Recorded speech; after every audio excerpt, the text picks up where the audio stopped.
নমস্কার বন্ধুরা, welcome to Snigdha's kitchen.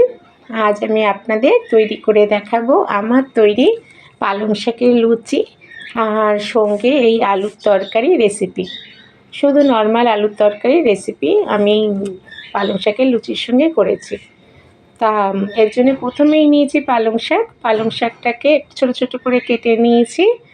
এবারে এটা একটা মিক্সির বাটিতে দিয়ে পেস্ট করে নেব। তাই পালং শাকের মধ্যে দিচ্ছি আদা, কাঁচা লঙ্কা আর টমেটো, এগুলো দিয়ে পেস্ট করে নেব। কিন্তু ওই মিক্সির বাটিতে সব ধরেনি বলে এর মধ্যে আমি একটা আলু সিদ্ধ দিয়েছি, সেটাও পালং শাকের সঙ্গে পেস্ট করে নিয়েছি।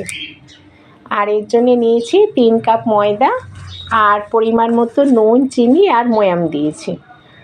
এটা দিয়ে পালং শাক যে পেস্ট বানিয়েছিলাম সেই পালং শাকের পেস্ট দিয়ে আমি এই ময়দাটা মেখে নেব।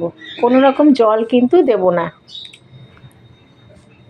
তো আলু যেহেতু সিদ্ধ দিয়েছি, কিছু কিছু আলু সিদ্ধ পেস্ট হয়নি, সেটা হাতে করে ভালো করে পেস্ট করে নেবেন, নলে বেলার সময় লুচিটা ফুটো হয়ে যাবে আলুর জন্য। তাই এইভাবে আমি পালং শাকের পেস্ট দিয়ে ময়দাটাকে মেখে নেব, কোনো রকম জল দেব না। তা মেখে নিয়ে দেখুন এভাবে একটা ডো বানিয়ে নিয়েছি। এই ডো থেকে ছোটো ছোটো বল করে নেব। তো বন্ধুরা, আপনারা এইভাবে বানিয়ে দেখুন। এটা ছোট বাচ্চা থেকে একদম বয়স্করা সবাই ভালোবাসবে। এটা আমি লুচি বানিয়েছি, আপনারা যদি মনে করেন এভাবে পরোটাও বানিয়ে নিতে পারেন বা এভাবে রুটিও বানিয়ে নিতে পারেন। তেল ছাড়া এরম বেলে রুটিও বানিয়ে নিতে পারেন, খুব ভালো লাগে। তাই এর সঙ্গে তরকারিও বেশিরভাগ লাগে না। এটা সস দিয়ে বা কোনো রকম চাটনি কি আচার যেরকম পছন্দ করেন সেটা দিয়েও খেতে পারেন। এটা এইভাবে বানিয়ে রুটি হয়, পরোটা হয়, লুচিও হয়। তো আমি এখানে এরকম বল করে লুচি বানিয়ে নেব। যেহেতু আমার বাড়িতে সবাই লুচি পছন্দ করে আর নয় পরোটা পছন্দ করে, আমি তাই লুচি বানিয়ে নিচ্ছি। তো এইভাবে আমি লুচি বানিয়ে নেব।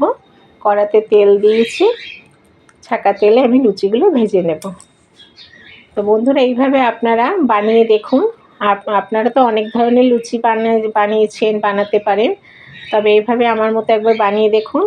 এটা ছোট বাচ্চারাও ভালোবাসবে, বাড়ির বড়রাও ভালোবাসবে, খুব ভালো লাগে এটা। তাই আপনাদের সঙ্গে আমি শেয়ার করেছি।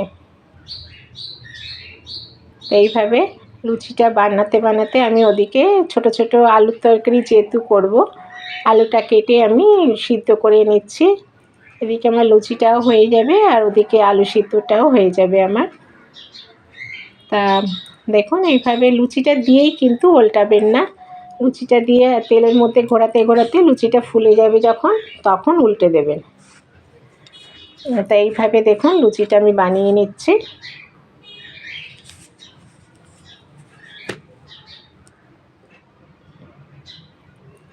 তো দেখুন এরকম ফুলকো লুচি হয়েছে, এরকম বানিয়ে নিয়েছি। লুচিটা দিয়েই উল্টাবেন না। এইভাবে দেখুন বন্ধুরা, আমি সব লুচিগুলোকে বানিয়ে নিয়েছি। পালং শাকের লুচি দেখুন, এটা ভীষণ টেস্টি হয়েছে, তাই আমি আপনাদেরকে এটা শেয়ার করলাম।